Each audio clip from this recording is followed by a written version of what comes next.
Hello YouTube, so I've received a few requests to do an update on my betta fish. However, I don't have a lot left, but we're going to look at the ones I do have. We'll check in on all my guppies as well, since we're going to be right in that area. And we'll see some shrimp and plecos too, so stay tuned.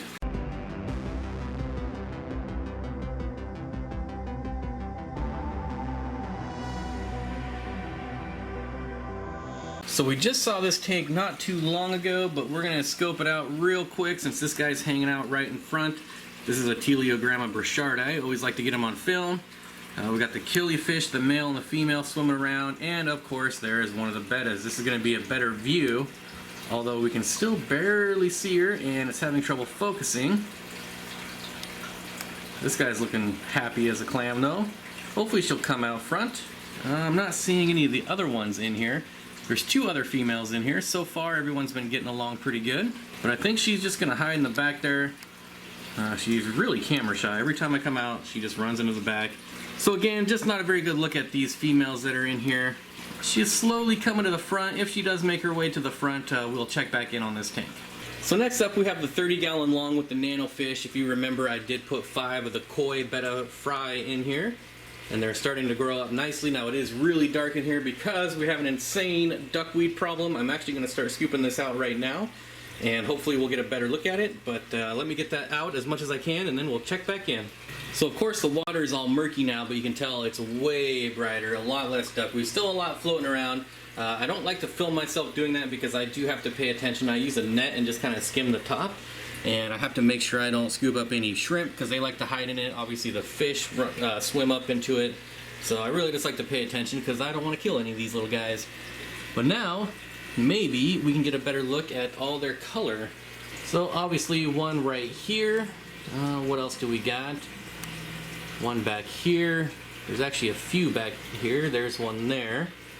And another one up here, starting to get color on the tail. Getting nice and sparkly, and then there should be one more. The other one generally hides back here behind the moss wall. So far, no aggression between any of them. They do go after shrimps, but so far they are out producing. As soon as I see any aggression out of the bettas, I will start removing them. But so far it hasn't been an issue. Is this him back here? Nope. That is the very yellow albino bristlenose pleco. Obviously a male, if you can see all his bristles, if I can get a good shot at him. So I'm not seeing the other one. He gets kind of skittish when I'm digging around in the tank, so I don't think we're going to get a shot at him. But let's actually look at a tank that I haven't shown in a while, and that is my breeding fish for profit tank. Here we are. The 55-gallon breeding fish for profit tank has exploded in plant growth. As you can see, the guppy grass is just insanely thick. Guppy population has exploded. There's plecos everywhere, snails everywhere. Shrimp are getting harder to see because the plants are just so thick, but there are tons and tons of cherry shrimp in here. That's what I'm trying to say. But this tank is so fun to watch. There's so much going on. If you're wondering why I have all these sponge filters in here, some of you may know, but I keep all sponge filters I'm not using in this tank.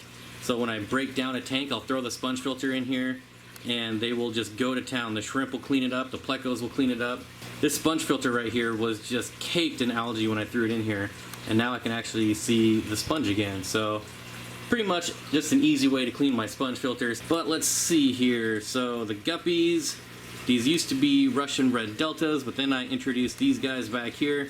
So now we get kind of a mix of yellows and reds and just mutts, and that's kind of what I was going for. Like, where is he? This guy here. This is just one of those tanks that look so much better in person than they do on film. Especially like this section right here with all the guppy grass. I love the way this looks. Now the pleco population is exploding in here again. As you can see, I have albinos. There are just normal chocolates in here. There's one there. Almost time to thin them out. Now I did lose a lot of my snail population, so it's good to see these guys coming back. Although they're kind of not big enough for my puffers anymore. But Potato will still munch on them every once in a while. That is my dragon puffer. But I need to get some Amazon puffers, and they would love these smaller snails. These don't even make a dent in little Steen's appetite. Not even snacks for them. Alright, so it looks like my favorite female did come to the front, although I'm trying to block the glare here. She's trying to stay under the rim, which is annoying. We have, see if I can block the glare over here. Here we go, here are the other two. Well, there's an epistogramma in the back there, not a betta, but here is the other female betta.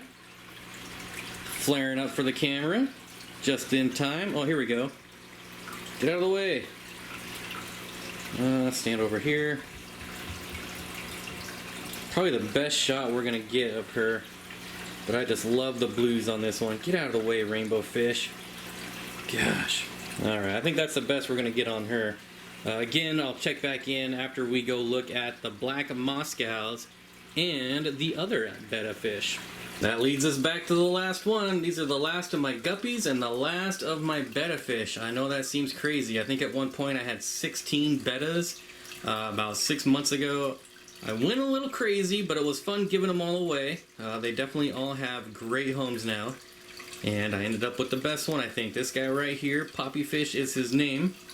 Absolutely my favorite one out of all of them. He's chowing down on some New Life Spectrum.